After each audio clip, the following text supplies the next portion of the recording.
With economic uncertainty making it challenging for the private sector to invest, government must act.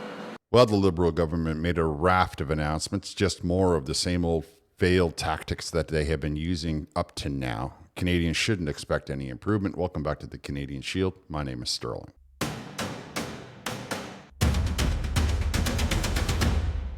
Well, Mark Carney and the Liberal government trying to make more theatre out of the lives of Canadians, the economy of Canada, came to the microphone talking a whole bunch of promises, a whole bunch of money, a whole bunch of new government industries, or a whole bunch of new government offices and bureaucracies that they want you to believe are somehow going to be there to solve many of the problems that Canadians are confronting, all the while telling themselves that it's not the government bureaucracy that's in the way of private industry. No, it's the ever-changing landscape. Of course, in Canada, we know the economic landscape is hampered and hardened by the Liberal government interference in all of their regulations.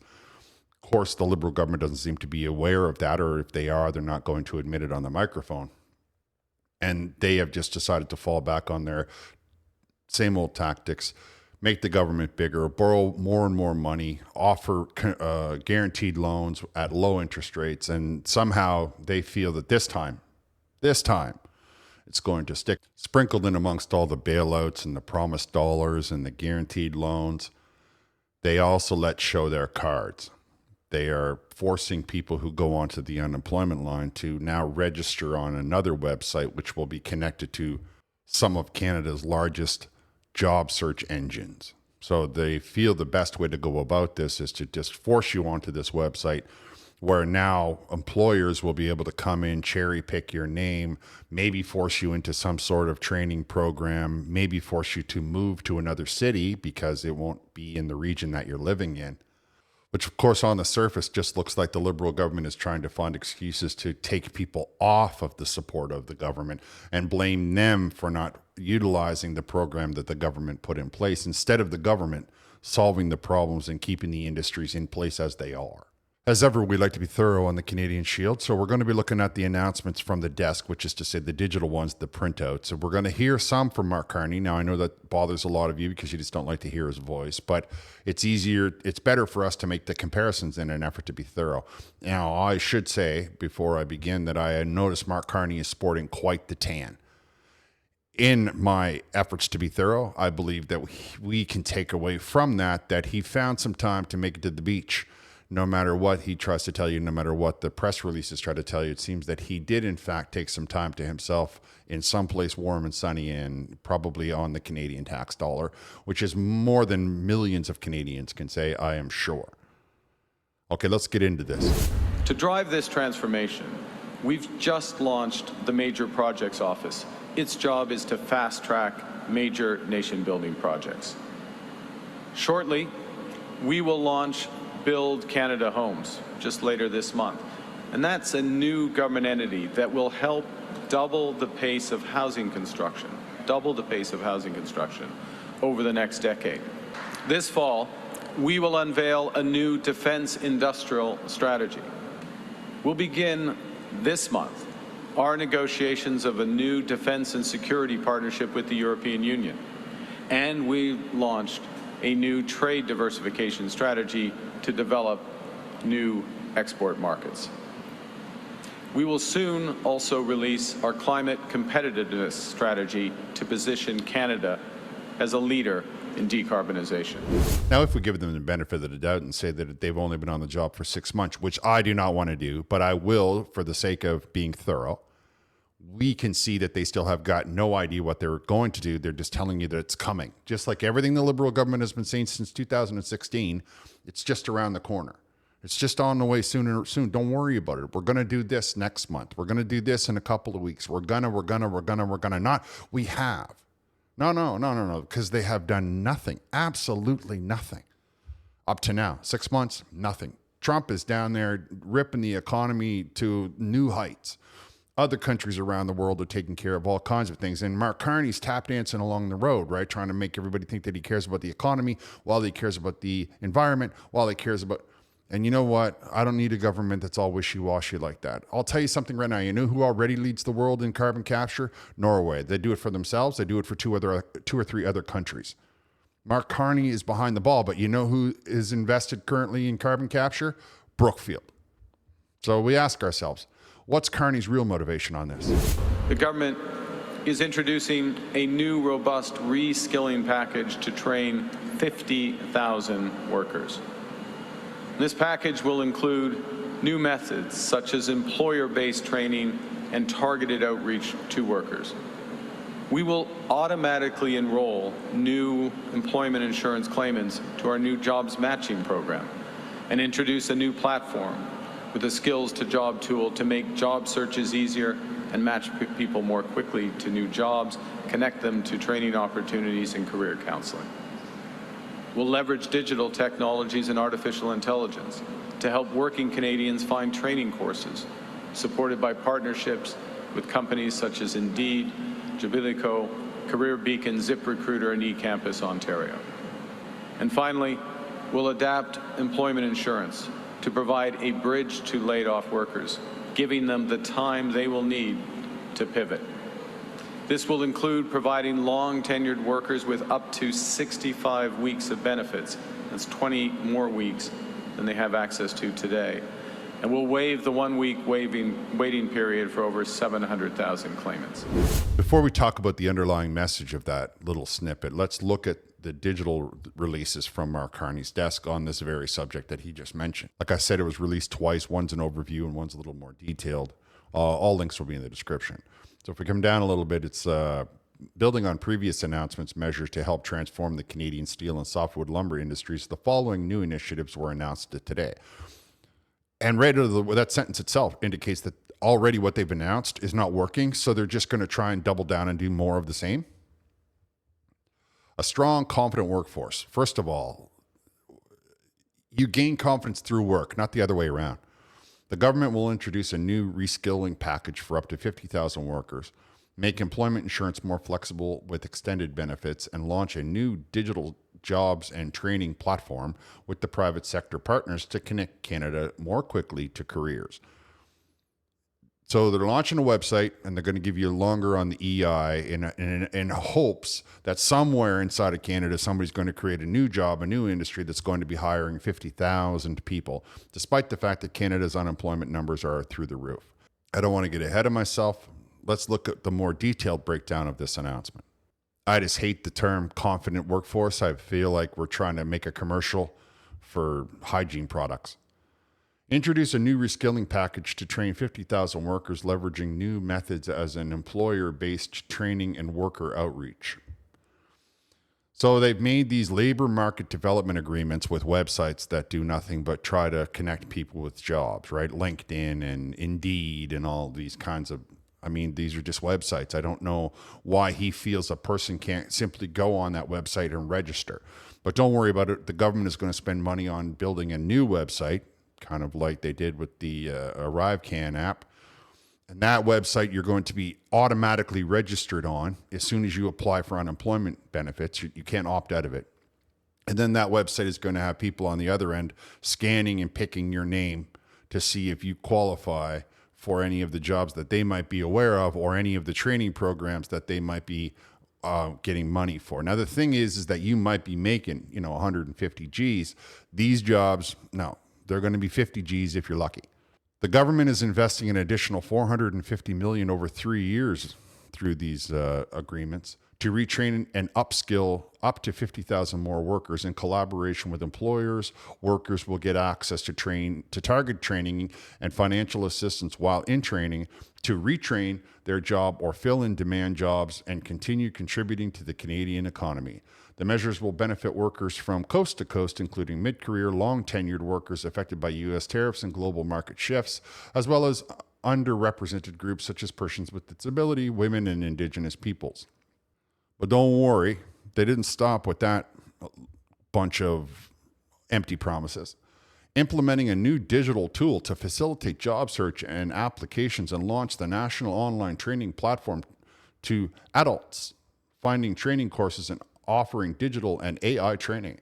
The government is investing $50 million over 5 years to modernize its online job tools. By the end of November, additional improvements will be rolled out on the online platform, including customized referrals for workers and employees to local employment support organizations that can provide in-person services. New feedback mechanism that will give workers feedback on their skills gaps from employers within 30 days of submitting job applications, which will support workers' training decisions and increase their chances of success in the future. All jobs in the job bank, which is the federal government's online registry for searching for employment, will include a salary, and if the employer uses AI in the job selecting process, this information will be available. I'm sure this is all putting your mind at ease. I know that you're staring down whether or not that you can afford to live in your house, and if it's going to cost you a divorce, and do you have to sell your cars, and will your children still love you? But don't you worry about it, because when you go online, it's going to tell you whether or not the person is using AI to search for a job. And if you think for 1 second that people that are looking after LinkedIn and Indeed and all these are not using AI, then you are being very naive. A new worker dashboard will show, this is ridiculous, will show job seekers at the local level to help employers find workers with the right skills. So not now, not in September, not even in October. Within the next 2 months, we hope to implement changes to this platform that we launched last minute about a week ago. And those changes are going to improve the dashboard, and they're going to tell you whether or not employers are looking for AI. Obviously, the government has no idea how to solve the economic problems of this country. If they did, they wouldn't be trying to tell you that they've made unemployment stronger. The underlying message of everything they did, I just read to you, is we know your job is going to go away. We know it's never coming back. So you're essentially going to be on unemployment until we can get you quietly out of the way. And then when the press is no longer covering this, we don't have to worry about what you're doing. Good luck. Oh, but don't worry, we're going to have retrained you on how to operate one of the espresso machines at the local Starbucks or something to that effect. If they were telling you that they had an economic plan, that's what they would be talking about. All this is we know that we can't solve the problems. We know that Donald Trump's decisions are going to destroy this country, and we don't have the imagination to fix it. And I will say again, the best way for them to fix it is to repeal the emissions cap and to repeal the industrial carbon tax and a couple of other select pieces of legislation, and then get out of the way, which is what the conservatives would have done. Now, anybody with any money to invest would be permitted to come in and start to get jobs up and running. There's a lot of creative people in the world. But because the Liberal government can't give up that control, they can't surrender that control. It's not part of their DNA. They will not do that. And as a result, they think handouts is going to keep you quiet long enough till they can break your spirit and have you completely forget about ever having a good job again for the rest of your life. The second major initiative that we're announcing today is a new $5 billion strategic response fund to help Canadian businesses adapt, diversify, and build that new economy. And for small and medium-sized businesses, the Business Development Bank of Canada will increase loans, the maximum loan size to help with this, from $2 to $5 million. For largest businesses and larger businesses, the Large Enterprise Tariff Loan Facility will provide flexible financing at scale with lower interest rates and longer maturities. Again, we'll look at the official release. The new Strategic Response Fund. The government will invest $5 billion through a new fund with flexible terms to help firms in all sectors impacted by tariffs adapt, diversify, and grow, with support provided to industries by the new Workforce Alliance to align training with workforce needs. And that's what we just talked about, right? The Workforce Alliance, that's that website. So you get all these jobs that you might be able to create with this $5 billion fund. You reach out to Indeed. Indeed says, oh no, I got 3 or 4 guys that might be able to come in and help you install that racking. And this is only going to cost the Canadian taxpayer $5 billion. And it's not all about money. Some of it is about regulation. So to add flexibility to the automotive sector, we will remove the 2026 electric vehicle availability standard, which specifies the share of new vehicle sales that must be electric next year. This will provide immediate financial relief to automakers at a time of increased pressure on their competitiveness. And the government will begin immediately a 60-day review of the EV standard to identify future flexibilities and ways to reduce costs. And will advance new options to bring more and more affordable electric vehicles to Canadians. Obviously, he had to kill the EV mandate, and he's going to talk about how he's got 60 days to do it. If that EV mandate ever comes back, it's going to cost him his next election. But right now, the Liberal government is in a bad way, in a bit of a pickle, because on the one hand, they have at least 2/3 of their entire party, including Mark Carney himself, as eco-mentalists, right? They're the people who are like freaking out as soon as you bend a blade of grass. So he has to try and say one thing to one side and one thing to another side. It's quite the tightrope that he's walking. You and I are not going to benefit from this stalled mandate at all, because none of us were planning on buying an EV car to begin with. Not to mention the idea that nobody can operate an EV car and that we don't have the infrastructure for it. So he's just utilizing this as an excuse to get out of the way. And I will do a separate video on the EVs. The press in the room asked him a bunch of questions. They want to, are you going to let the Chinese to bring in electric vehicles at a cheaper rate? The man cannot get out of this one. This one is going to come back and bite him. And obviously, because it was a horrible idea driven by a zealot, not somebody whose best intention is to get Canada rich and strong and powerful. No. It's to try and control the way Canada drives their cars. We're announcing today that we're acting to protect Canada's agriculture and seafood industries.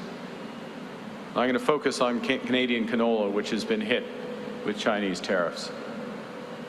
Also Canadian beef that's been subjected to unjustified trade action since 2021, and Canadian lobster since March of this year. To strengthen these sectors, Canada's government will introduce a new biofuel production incentive, providing more than $370 million to assist domestic producers and help them restructure their value chains.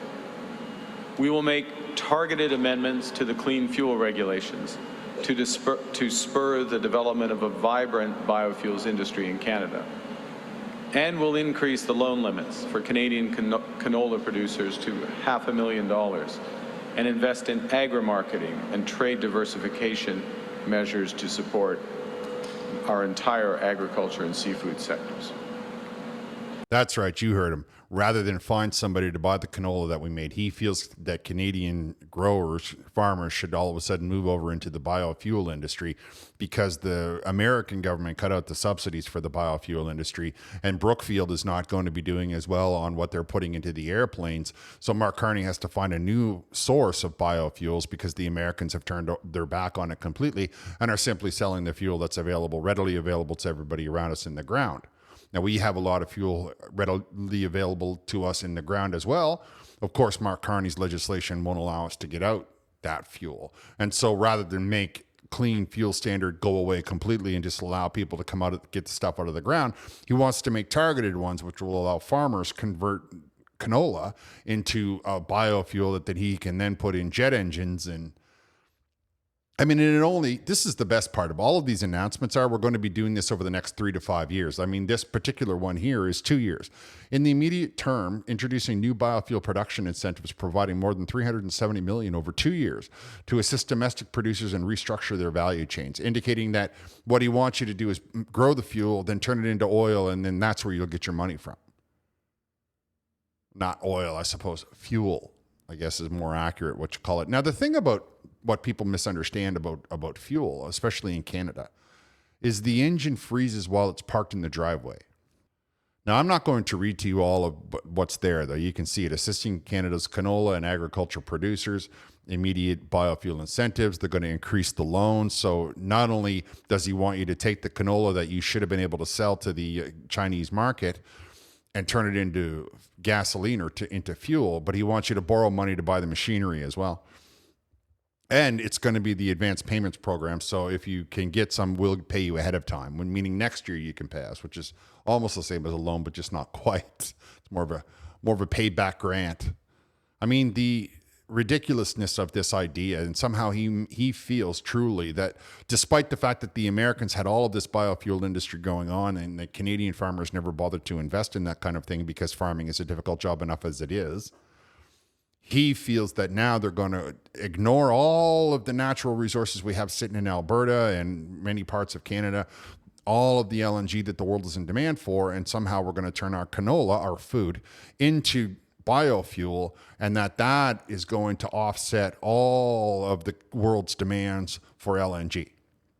And don't worry about it, because I know that you're feeling the pressures right now. I know that the economy is collapsing right now, but these ideas are only going to take 3 to 5 years to implement. Because 2 years to get the program up and running, right? Meaning in the third year, you might be able to sell some to get some money. See? You have to think like a banker. And all of the programs, if you read these articles, they're all 3 to 5 years from now. Nothing is in the immediate term. Nothing except the unemployment. The unemployment is immediate. Now, my problem with the biofuel is that it doesn't work for the domestic market, no matter how much Mark Carney wants you to think that somehow it's going to do well in Canada. There's nobody in the States that's going to buy it because the Americans are no longer requiring it. Don't forget, they had legislation enacted to force airplanes to use it. But in Canada, I say this for the benefit of those of you that don't live in cold areas, like in the southern part of the country, let's say, where you don't appreciate that when you park your car in January and then you go into the house and you wake up, you go through your night, you go to sleep and you wake up in the morning to go to work, you come out and your engine block, all of the liquids in the car are frozen solid. That includes the diesel. That includes the antifreeze. It's that kind of cold. And most places, as soon as you hit a certain part of the country, they plug in their cars. They plug them in while they're at work. They plug them in while they're asleep. And they do that, to keep the fluids melted so that when you get up in the morning or when you get off your shift, you can start the car up and drive away. Biofuel freezes at even less temperature than gasoline. So it's not going to be able to be put into the vehicles at all. It's not going to be able to be utilized by mines or anything of that nature because it doesn't have the explosive power that is typically required for those kinds of machinery. No, biofuel is not going to be the solution at all, but I am sure that in Mark Carney's mind, he's going to throw that up as a stopgap between us getting LNG and getting that development out of the ground. You see, what he's hoping, because he's the liberal in name only, he wants all of these roads coming towards him, whether it be for housing, whether it be for gasoline, whether it be for the infrastructure. He puts all this legislation in the way to make sure that nobody can do it without his approval. And then he makes everybody in Canada try to have to rely heavily on the federal government. All strings and tendrils lead to the little puppet master that is the Liberal government. And if you want the problems to be solved, Canada, the best thing, the only solution is to copy what you see happening in the United States of America, where Donald Trump said, I'm using my power of office to remove all of this legislation. I'm going to lower corporate taxes. And then he just sat there, used tariffs to negotiate a few deals, and boom, 3.3% on a $30 trillion industry or economy. The amount of money being generated in the United States of America.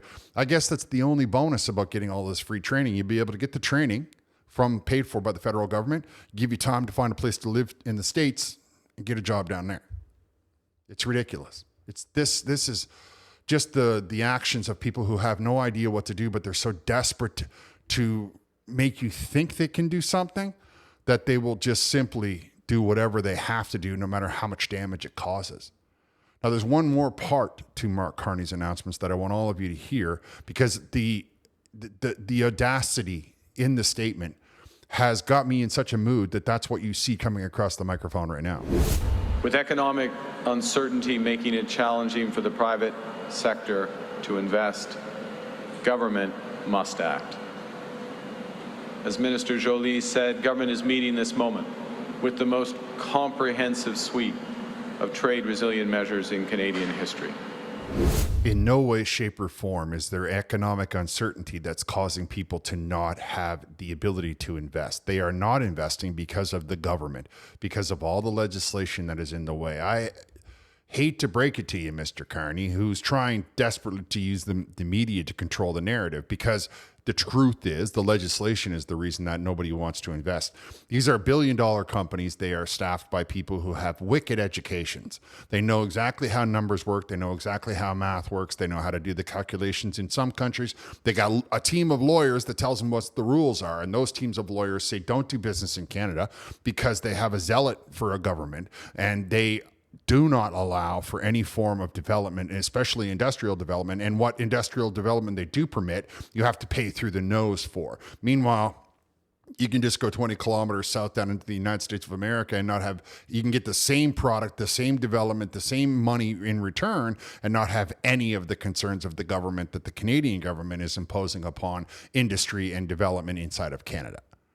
It has absolutely nothing to do with uncertainty of the market. It's business that makes the certainty. It's industry and investment that causes the certainty in the market. And it's only the Liberal government's laws. And I use the term liberal very loosely. I mean, there's no liberty inside the Liberal government of Canada. Nonetheless, they are the ones that are enacting all of these laws that stop companies from coming in and investing. People like Stephen Guilbeault will not allow for investment at all. I mean, this is the same man that climbed up on the roof of a house that was occupied by the wife of a politician, and he's quite proud of himself for doing that. He's quite proud of the fact that he terrified this woman all afternoon and thinks that he did something that accomplished I don't even know what. However, I can say that he's now in charge of, he's now a member of cabinet in the Liberal government. And this is not the kind of government that is indicative to business. Now, I get that maybe Mark Carney will give his friends in Brookfield special tax breaks and all kinds of stuff like that. But that's only because of the conflict of interest that comes out of the Liberal government. For everyone else, it's going to be pay through the nose, and wait 5 years while we approve your oil, your pipeline, your mine. It doesn't matter what it is. Sit there and wait. Meanwhile, you could go to, any of a dozen other countries, put half the amount of effort in and get the same amount of money or maybe even more. Now, from a business standpoint, which one would you pick? It has nothing to do with market uncertainty. It has nothing to do with the trade barriers. It has nothing to do with Donald Trump. It has everything to do with the Liberal government. It has everything to do with the fanaticism and the zealotry that the Liberal government has running through all of the upper echelons of their party. And Canadians are the ones that are paying the price for the very narrow-minded, very short-sightedness of this Liberal in name-only government. Anyway, that's my opinion. You can let me know what your opinion is down in the comments. I'm going to wrap here. Thank you for listening. I'll talk to you next time.